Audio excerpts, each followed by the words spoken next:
Halo, assalamualaikum warahmatullahi wabarakatuh. Ketemu lagi sama Kumpi Tarot. Biasa dipilih kartu. Hari ini aku mau bacain tema tentang siapa sih yang saat ini sedang tertarik atau sedang menyukaimu. Cie.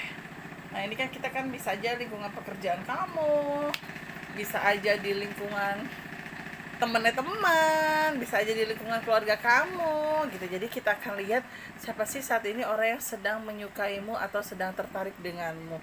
Kita tidak sedang bercinta lagi. Oke. Suami gua abis dengerin gua nyanyi dia langsung pingsan loh, kayak beruang kutub. Oke teman-teman, jangan lupa like, comment, subscribe, dan nyalain loncengnya. Teng teng teng teng teng teng. Aku akan kocok kartu aku dan aku pakai kartu legend. Akan selang-seling dulu, oke? Aku akan pakai kartu legend aku.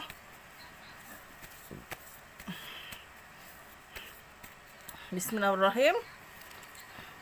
Sekali lagi temanya siapa sih orang yang sedang tertarik sama kamu atau sedang menyukaimu. Bismillahirrahmanirrahim. Aku pilih masing-masing setiap nomor 3 kartu. 3 apa berapa ya? Kemarin 3 apa 5 ya? Yang awal 3 dulu. Oh 3. Oke 3. 1 2 3 4. Kartu sobek semua. Oke. Nomor 4. 1 2 3 4. Silakan ya teman-teman, 15 detik dimulai dari sekarang. 1 2 3 4. Oke.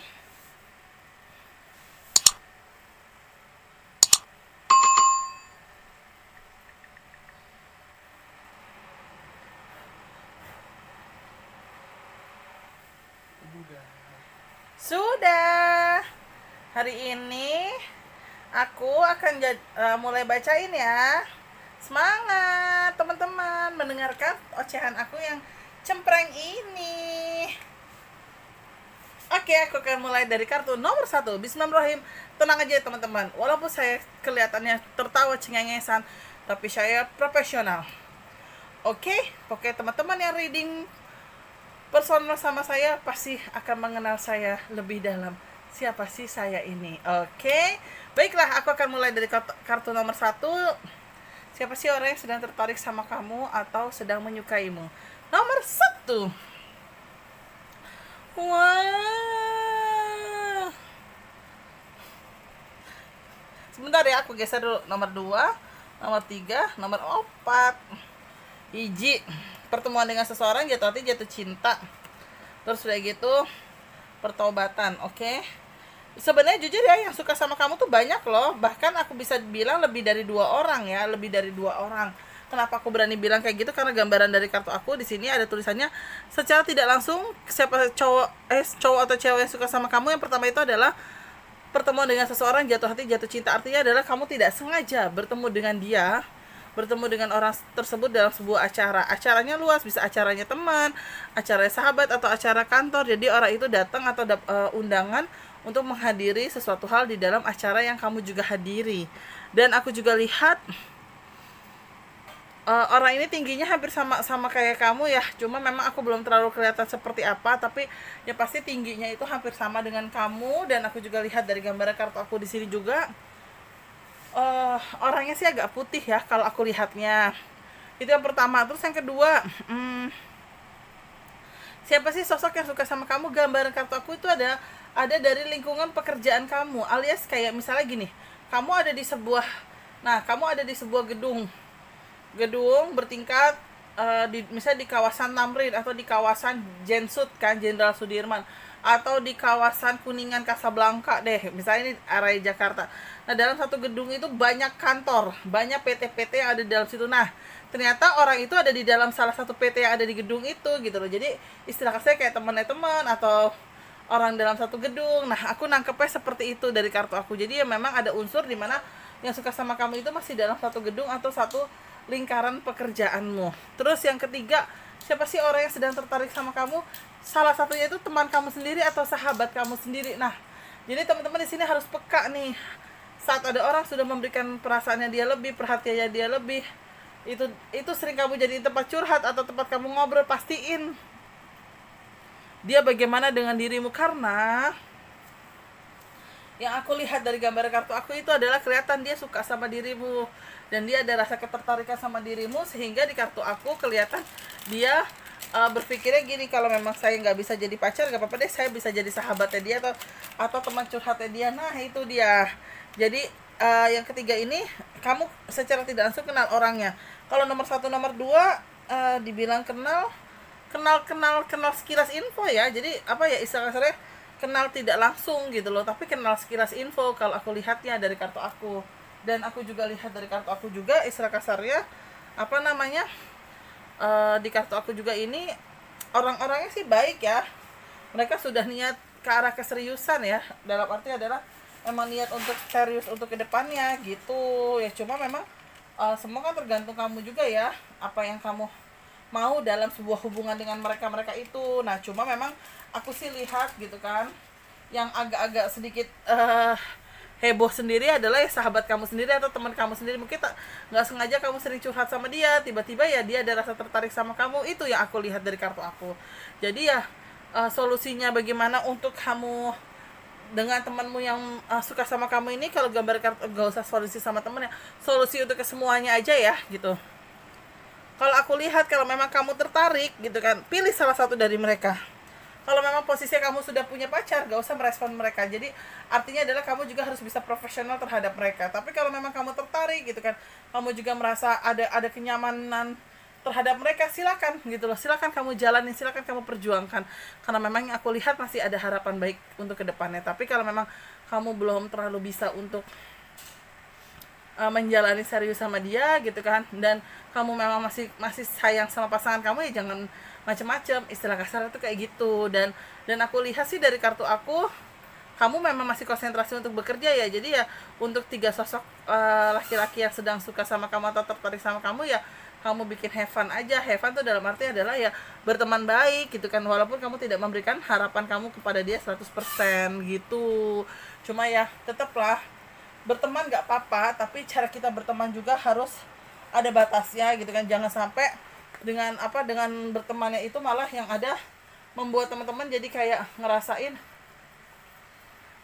apa ya namanya, jadi takutnya beban gitu. Kok sahabat gue suka sama gue ya gitu kan ya, aduh gue jadi kayak gimana ya, apa gue harus suka sama dia ya, habisnya kasihan gak tega sama dia. Jangan kayak gitu juga. Pokoknya intinya tuh jangan dijadiin sesuatu hal ini sebuah beban gitu kan ya. Pasti jadiin ini ada bukan enjoy juga, tapi ya kamu harus berani memberikan kepastian. Jangan kamu gantungkan, dalam arti seandainya suatu hari nanti mereka memberikan pernyataan suka sama kamu, ya kalau bisa kamunya jangan jangan menggantung gitu. Kalau bisa dikasih jawaban gitu, karena memang kelihatan kok tiga-tiganya memang suka sama kamu. Dan memang aku juga lihat dari kartu aku ya, memang mereka juga niat pada baik sih gitu kan. Sekarang yang aku lihat dari kartu aku, mereka rata-rata keseriusan ya gitu kan. Maksudnya keseriusan itu adalah ya mereka niatnya untuk ke arah pernikahan gitu loh. Jadi kalau aku nangkep istilah kasarnya ya mereka baik gitu kan. Tapi kan mungkin ada satu orang yang kamu ngerasa dia teman kamu kan kayaknya canggung sendiri ya. Masa sahabat dicintai sahabat kan kayaknya gimana gitu kan. Nah itu ya aku lihat, karena ada satu orang tuh yang suka sama kamu, ya mungkin selama ini teman curhat kamu gitu. Aku lihatnya dari kartu aku nomor 1.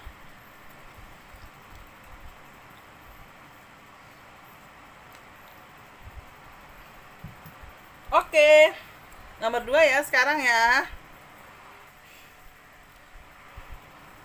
Ini nomor 2, ini nomor 3, 4 aku geser.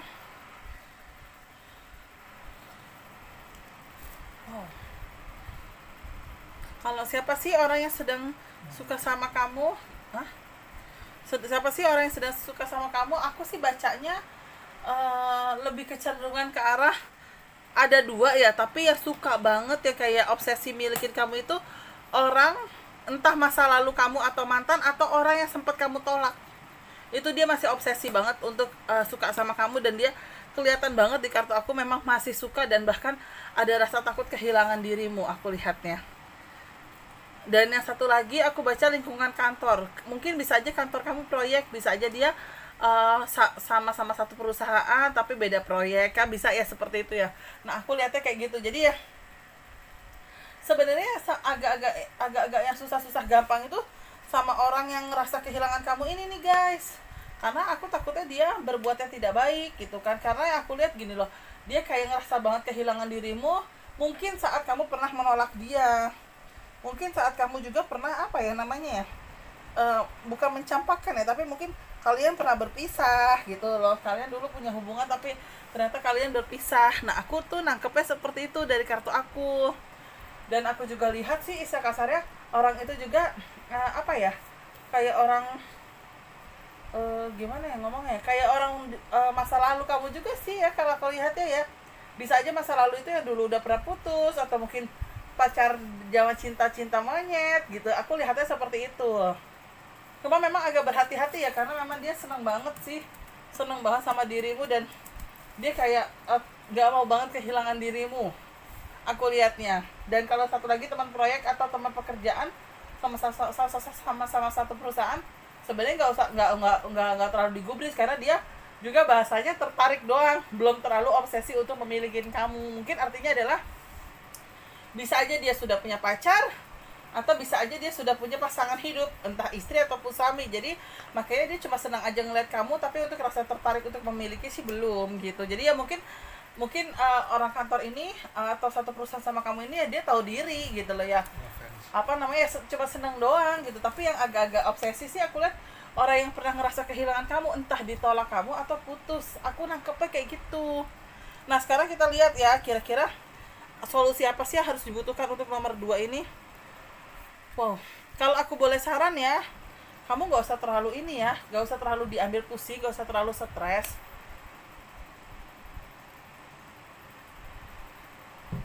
Karena yang aku tangkap itu adalah nantinya kamu akan memiliki seseorang kok gitu, memiliki seseorang, dan notabene orang tersebut adalah orang baru. Mungkin kamu stres atau kepikiran itu adalah orang dari masa lalu dan takut pakai apa-apa ya gitu. Maksudnya pakai apa-apa tuh pakai, ya kita bisa bilang pakai unsur magic lah, tapi insya Allah enggak lah ya. Orang itu juga masih punya otak kok, bahasa kasarnya masih punya otak untuk tidak melakukan sesuatu hal yang tidak baik. Cuma memang orang itu kayak ngerasa kehilangan kamu banget, dan kayak ngerasa obsesi banget untuk bisa milikin kamu aku lihat ya. Dan ya satu lagi sih, insya Allah seandainya kamu nantinya punya pasangan, aku sih bacanya dia orang baru ya, alias adalah orang yang baru kamu kenal. Jadi bukan lagu lama di cover jadi baru, bukan, tapi memang orang baru yang notabene baru kenal gitu aku lihatnya di nomor 2. Malah itu yang orang baru ini bukan orang yang tertarik dalam arti yang suka sama kamu, tapi tiba-tiba aja suka sama kamu dan kamunya suka sama dia gitu loh. Padahal kamu selama ini pusing dengan orang yang obsesi banget sama kamu, yang ngerasa kehilangan kamu itu gitu. Tapi alhamdulillah sih semuanya sih baik-baik aja dan tidak ada sesuatu hal yang berhubungan dengan unsur magic. Nah yang ketiga aku lihat, wah ini ada berapa ya, lumayan sih ya. Aku sih baca yang ini ada 4 orang yang nomor 3. Yang pertama itu janda atau duda. Janda atau duda itu yang masih ada rasa tertarik sama kamu. Yang kedua itu entah istri orang atau suami orang. Mungkin kalau istri orang agak jarang ya, aku bisa bilang suami orang. Terus yang ketiga itu single tapi berondong. Maksudnya single tuh ada perjaka atau perawan gitu kan, atau perawan enggak jadi deh. Terus yang keempat juga aku lihat di sini orang yang bekerjanya satu lingkungan sama kamu. Oke, aku akan jelaskan. Yang pertama itu adalah aku lihat tadi antara janda ataupun duda. Ya, aku lihatnya seperti itu. Kalau dari segi usia tidak jauh beda dengan kamu. Misal sekarang kamu 23 sampai 25, paling dia standarnya 27 sampai 30. Ya, pasti kamu akan bertanya-tanya kenapa sih cerainya masih muda. Saya nggak tahu.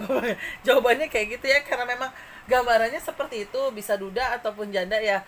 Dan istilah kasarnya mereka ya memang posisinya bercerai, ya mungkin ada cerai hidup, ada cerai juga, ada cerai mati juga kan. Nah terus aku juga lihat dari gambar kartu aku di sini juga apa yang namanya ada maaf, ada suami orang atau istri orang. Mungkin artinya suami orang adalah ya iya kan fenomenal, bukan fenomenal sih ya, zaman sekarang lah ya gitu kan, banyak ya yang disebut inilah pelakor lah, pembinur ya, sebenarnya sih nggak bisa disalahin ya. Kita akan itu membahas mungkin di tema lain lah gitu. Cuma kalau aku lihat di sini hati-hati, ada suami orang atau istri orang yang suka sama kamu. Kalau bisa kamu jangan merespon kalau memang kamu tidak suka sama orang tersebut.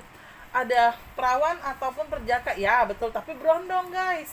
Misalnya kamu umurnya 25, dia 20, aduh muda banget. Mungkin kalau 24 gak masalah lah ya Bo, tapi dia 20 tahun, kamu bisa nggak ngertiin posisinya dia, kamu bisa nggak saling mengalah. Emang sih dia dewasa, tapi dewasanya dia dewasa manja-manja nggak jelas gitu loh aku lihatnya.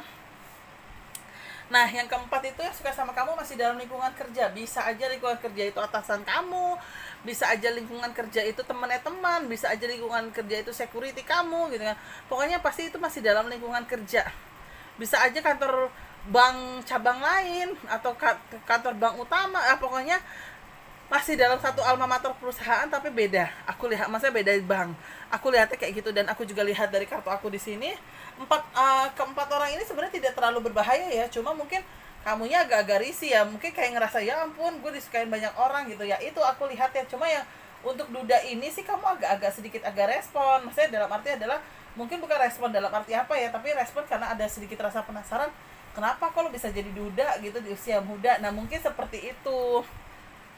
Dan apa yang harus kamu lakukan dihadapkan kondisi seperti ini? Kalau aku lihat dari kartu aku, nah di sini nih ada tulisannya, wanita penuh rekayasa, kamu jangan penasaran nih sama yang sukain sama kamu yang notabene sudah punya istri gitu kan, karena kamu penasaran sama dia dibandingin sama yang lain, termasuk yang duda. Kamu lebih penasaran sama yang sudah punya istri karena kamu berpikirnya kayak ada sensasinya.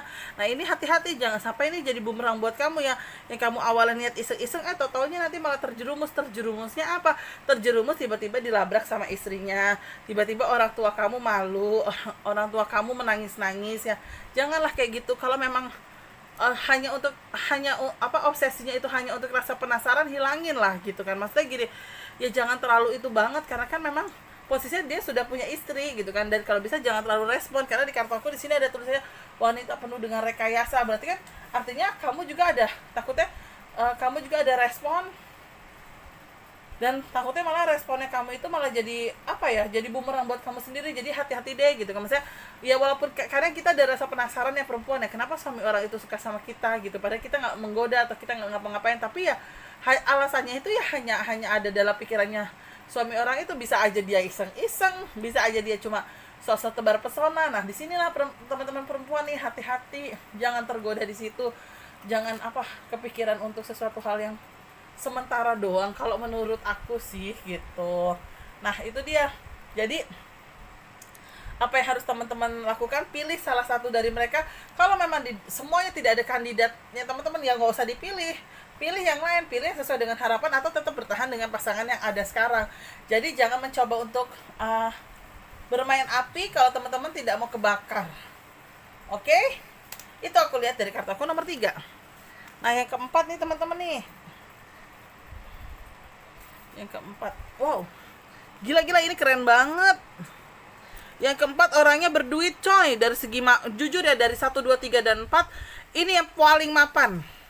Yang nomor 3 tadi ada tulisannya ayah atau bos, mungkin standarnya dia posisinya manajer atau jajaran direksi, tapi ini paling mapan. Berarti kan kalau paling mapan bisa aja dia ownernya, bisa aja dia pemimpin perusahaannya yang punya perusahaan. Nah itu.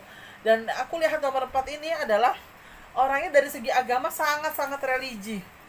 Aku tidak bilang dia ustadz kayak Ustadz Aki Malik gitu kan, tapi aku lihatnya adalah dari segi ibadah dia bagus. Contohnya ibadah bagus itu siapa sih? Waduh aku nggak bisa bilang juga artis siapa, pokoknya pasti dia itu hijrah dan pengen hidupnya lebih baik. Aku lihatnya. Dan aku juga lihat dari kartu aku di sini ada berapa? Ada 2 orang, yang satu soleh, yang satu tajir mampus. Nah mungkin yang tajir mampus ini adalah aku sih lihatnya entah faktor keturunannya itu sederhana ya, dan dia emang mengangkat derajat keluarganya, atau memang basically dia anak orang kaya gitu bahasa kasarnya. Tapi memang aku lihat dari kartu aku, sekalipun dia anak orang kaya, dia memang sudah pintar gitu. Aku lihat ya segala sesuatu hal yang dia lakukan ya itu atas keinginan dia sendiri. Kelihatan kalau di kartu aku ada tulisannya kehidupan kaya raya, mewah, dan istilah kasarnya kehidupan yang cemerlang lah ya aku lihatnya. Nah beruntung banget tuh yang nomor 4. Nah yang satu lagi dari segi religi bagus, mungkin artinya adalah dia ada hijrah, dia pengen bawa pasangannya nanti tiljana, dia pengen bawa juga pasangannya untuk lebih baik dari segi agama. Aku nangkepnya kayak gitu. Jadi ya nomor 4 ini